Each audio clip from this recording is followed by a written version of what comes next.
Sir नमस्कार, good afternoon. मेरा नाम अंकित कुमार है और मैं दिल्ली से बात कर रहा हूँ। सर मैं आपके चैनल को पिछले साल दिसंबर से फॉलो कर रहा हूँ। आई थिंक नवंबर से, नॉट दिसंबर, नवंबर से मैं देख रहा हूँ जब आप डेली वीडियो लेके आते थे, डेली शाम को लाइव होते थे। और एक्चुअली मैं पहले तैयारी करता था, जो कि मैंने 2015 में छोड़ दी थी तैयारी करनी। मैं एसएससी सीजीएल की करता था। एक दो बार मेरा प्री हुआ था बट मेंस मेरा कभी हुआ नहीं क्लियर। और 15 में मैंने फिर तैयारी छोड़ दी थी। 2-3 अटैम्प्ट दे के मेरे को लग रहा था मेरे से हो नहीं पाएगा और मैं दूसरे सेक्टर में चला गया था। पहले मैंने कुछ अपना काम खोला था, वो भी कुछ खास नहीं चल पाया। और उसके बाद मैं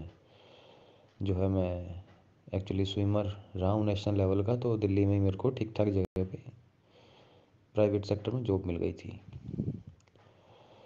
हाल फिलहाल में जब मैं तैयारी कर रहा था तो उस समय लॉकडाउन की स्थिति बनी हुई थी। कुछ काफ़ी चीज़ें बंद थी क्योंकि गाइडलाइंस कंटिन्यूसली चेंज हो रही थी। तो स्विमिंग तो टोटली बंद था।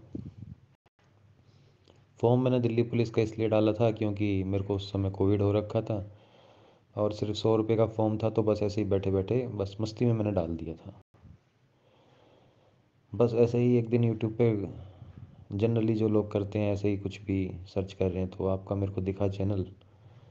मैंने आपको देखा, उसमें आपने मुझे एक्चुअल में याद नहीं है कि कौन सा वीडियो था क्या था, बट मुझे इतना याद है कि आपने कुछ कुछ ऐसी बातें बोली थी जो थोड़ा दिल को लग गई थी, दिमाग पे थोड़ा जिनका असर हो गया था काफ़ी हद तक। तो मुझे लगा यार चलो यार, इतने साल हो गए, एक ट्राई और करते हैं, एक बार और एक एग्ज़ाम देते हैं, दिल लगा के थोड़ी मेहनत करते हैं। और ये मेरा लास्ट चांस था। ओबीसी कैटेगरी से हूँ।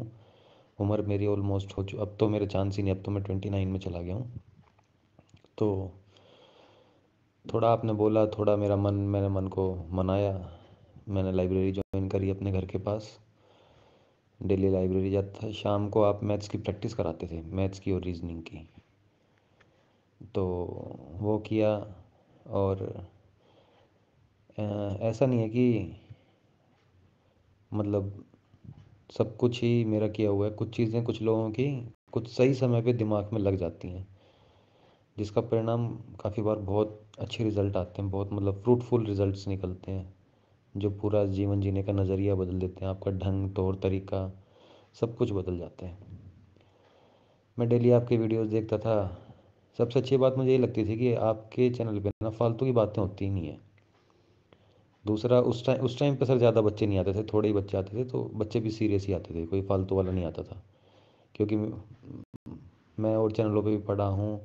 चैनल कोई ख़राब नहीं है, टीचर पढ़ा रहा है तो भाई अब स्टूडेंट के ऊपर है वो कितना डेडिकेटेड है। बट कहीं ना कुछ डिस्टर्बिंग एलिमेंट्स आते ही हैं। आपके चैनल में अच्छी बात ये थी उस टाइम पे कि अभी भी होगा, हालांकि मैं अब सर कोई क्लास नहीं ले रहा हूँ, बस मेरा आज मन था बहुत दिनों से कि मैं आपको करूँ, तो आज मैं बोल रहा हूँ। तो उस टाइम बिल्कुल कुछ नहीं था और आई होपफुली अभी भी नहीं होंगे बच्चे जो डिस्टर्ब करते हैं क्लास को, कुछ भी कमेंट करेंगे, कुछ भी पूछ लेंगे। सीरियस स्टूडेंट्स आते थे, अच्छा लगता था। आप सीधा सिर्फ क्वेश्चंस कराते थे, आंसर देते थे, दैट्स इट। कोई फालतू की बात नहीं। जो बोलते थे तो फिर थोड़ा सा आप बोलते थे, थोड़ा कड़वा बोलते थे। कड़वे का मतलब जो वैसा कड़वा नहीं कि आपने कुछ हमें वो बोल दिया, हमारे भले के लिए ही बोलते थे जो भी बोलते थे। अच्छा लगता था सुन के, क्योंकि जो फिक्र करता है वही ना बोलता है, नहीं तो हाँ तो सभी बोल देते हैं। डेली प्रैक्टिस करी, रोज़ किया। फिर एक सीरीज़ लाए जब पेपर स्टार्ट हो गया कि डेली क्या आ रहा है, क्या करवा रहे हैं, इसको करो, इसको पढ़ो। मैथ्स तो सर मेरा टोटल आपका ही किया हुआ है। और मैं मैथ्स में मेरे हालांकि इतने अच्छे नंबर नहीं आए थे, क्योंकि उस दिन एग्ज़ाम वाले दिन मेरे को बुखार हो गया था। तो 15 में 12 क्वेश्चन मुझे आते थे, बट दो तो छोड़ने ही थे, मैं ठीक होता तो भी, बट दो क्वेश्चन तबीयत ख़राब की वजह से मैं थोड़ा डिस्टर्ब हो गया था।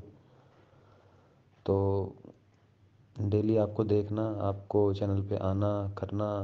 और लास्ट में जो है, मैं एग्ज़ाम दे के आया था। मेरा एग्ज़ाम 14 को आफ्टरनून वाली शिफ्ट थी, जो ना ज़्यादा मुश्किल थी और ना ज़्यादा आसान थी। और उसके बाद मार्क्स आए। आई थिंक मार्च में आए थे शायद, 15 मार्च को रिज़ल्ट आया था और कुछ दिन बाद रिज़ल्ट मार्क्स डिक्लेयर हुए।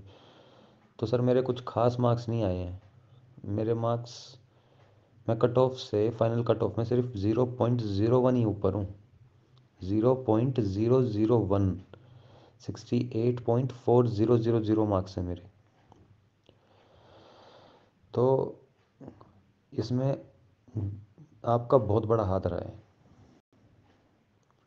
क्योंकि अगर मैं आपका वो वीडियो ना देखता, और आप सुनता तो मैं सबको ही हूँ।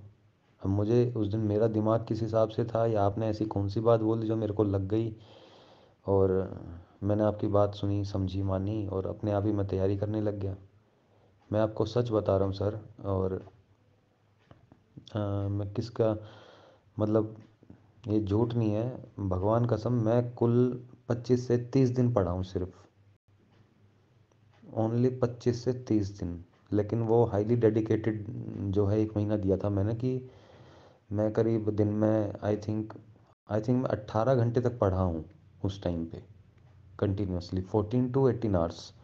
14 से कम, मैं एक भी दिन ऐसा नहीं था जब मैं 14 से कम पढ़ा हूँ, और एक भी दिन ऐसा नहीं था जब मैं 18 से ऊपर ज़रूर गया हूँ, लेकिन मतलब 14 से नीचे नहीं गया। 14-15 तो मैंने पढ़ा है, 100% मैं श्योर हूँ। और हो सकता है कि 15 का भी एवरेज रहा हो मेरा। तो आपको सुनते थे ना, तो आप बहुत अच्छा बोलते हो, आप बहुत अच्छा समझाते हो, सिर्फ काम की बात करते हो। कट ऑफ भी जब आई, हम रिजल्ट दे के आया, तो आपने सीधा बोला भाई कट ऑफ हम बता ही नहीं सकते, कैसे बताएं। सब चैनल वाले लगे हुए हैं कि ये इतना आएगा, इतना आएगा। दिमाग ख़राब होता था कई बार सुनते थे। आप सिंपल ही बोलते थे कट ऑफ आएगी देख लेना, हम ऐसे नहीं लगा सकते हैं। और सही है, रैशनली तो यही बनता है कि नहीं लगा सकते हम अंदाज़ा। सर फिर फिज़िकल दिया तो मैं पहले दिन दौड़ने के लिए गया ना, मेरा कट ऑफ क्लियर हुआ, 68.400 मार्क्स आए मेरे। तो पहले दिन मैं जब दौड़ने गया था, तो मेरा जो टाइम आया था वो था 7 मिनट 30 सेकंड, 1600 मीटर का। और पहले दिन तो मैं 1600 हालांकि दौड़ ही नहीं पाया था। ये टाइम उस दिन का है जब मैंने पहली बार पूरा 1600 दौड़ा था। पहले दिन जब मैं दौड़ा तो मैं 800 मीटर से ऊपर दौड़ ही नहीं पाया। बड़ा हताश। फिर आपने एक वीडियो डाला था, पता नहीं कौन सा, शायद जिम वाला था कुछ, और आपने बोला भी था कि भाई मन लगा के करोगे तो हो जाएगा, क्यों इतना कर रहे हो। और आपका ना थोड़ा एक्चुअली थोड़ा देसी टच रहता है आपकी बातों में, जो मतलब मेरे को तो पसंद है उस टाइप का, कि भाई थोड़ा हाश होना, थोड़ा उस टाइप का जो है ना, आदमी को जल्दी समझ में आती है, आसान भाषा होती है वो समझाने की, घुमा फिरा के नहीं, कि करोगे तो हो जाएगा, नहीं करोगे नहीं होगा। पैर तुम्हारे हैं, करियर तुम्हारा है, जितना दौड़ोगे उतना अच्छा करियर बनेगा। तो कुछ कुछ आपने बातें बोली वो मेरी समझ में आई।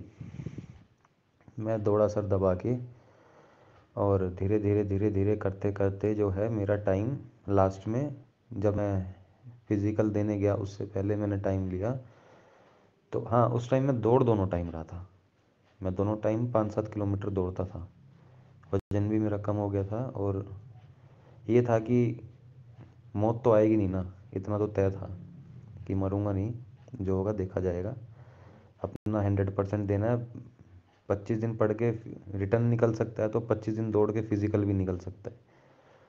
फिर लॉकडाउन लगा तो और टाइम मिल गया, फिर लॉकडाउन लग गया और टाइम मिल गया। तो दौड़ने के लिए भी उस टाइम पे मैं आपको फॉलो करता था, आप कंटिन्यूसली क्लासेस लेते थे कि भाई ऐसे दौड़ो, ऐसे करो, ये करो, वो करो, तो समझ आती थी बातें।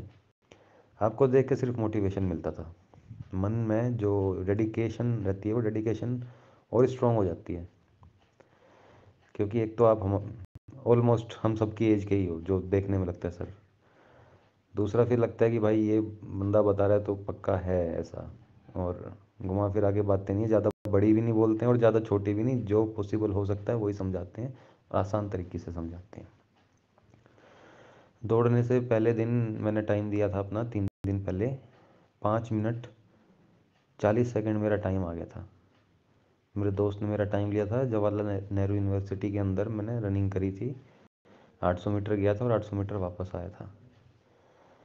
उसके बाद मेरा ग्राउंड नंबर 4 झाड़ोदा में जो है, ये था अपना फिज़िकल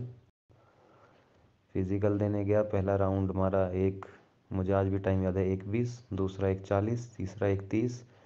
चौथे में हिम्मत नहीं थी, तो कोई पुलिस वाले ने पीछे से चिल्ला के आवाज़ मारी कि हो जाएगा, रुकना मत बस।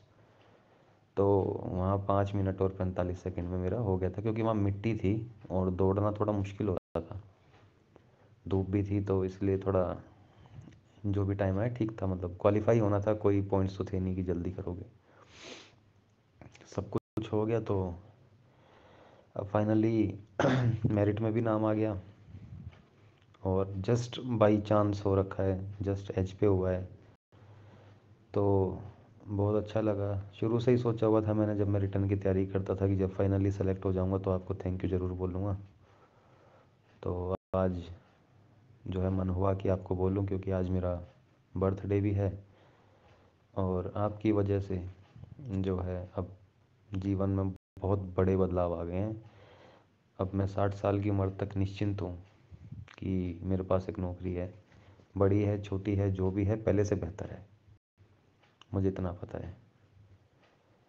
और दिल्ली का ही रहने वाला हूँ, दिल्ली में ही जॉब लग गई, तो इससे अच्छा तो क्या होगा, सेंट्रल गवर्नमेंट की जॉब लग गई।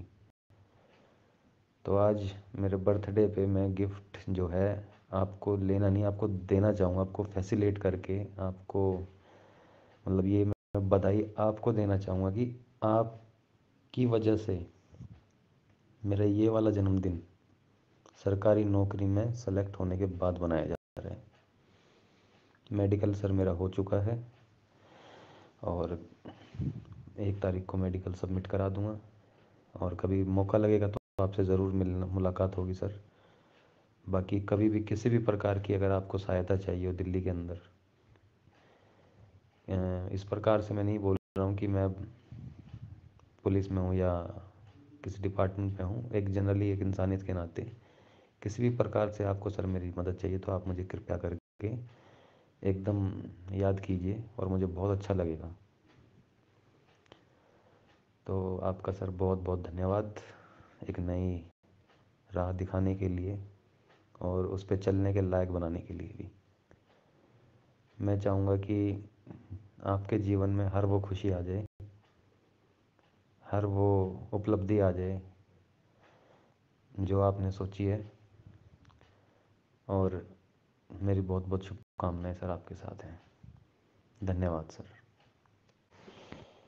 सर नमस्कार, गुड आफ्टरनून। मेरा नाम अंकित कुमार है और मैं दिल्ली से बात कर रहा हूँ। सर मैं आपके चैनल को पिछले साल दिसंबर से फॉलो कर रहा हूँ, आई थिंक नवंबर से, नॉट दिसंबर, नवंबर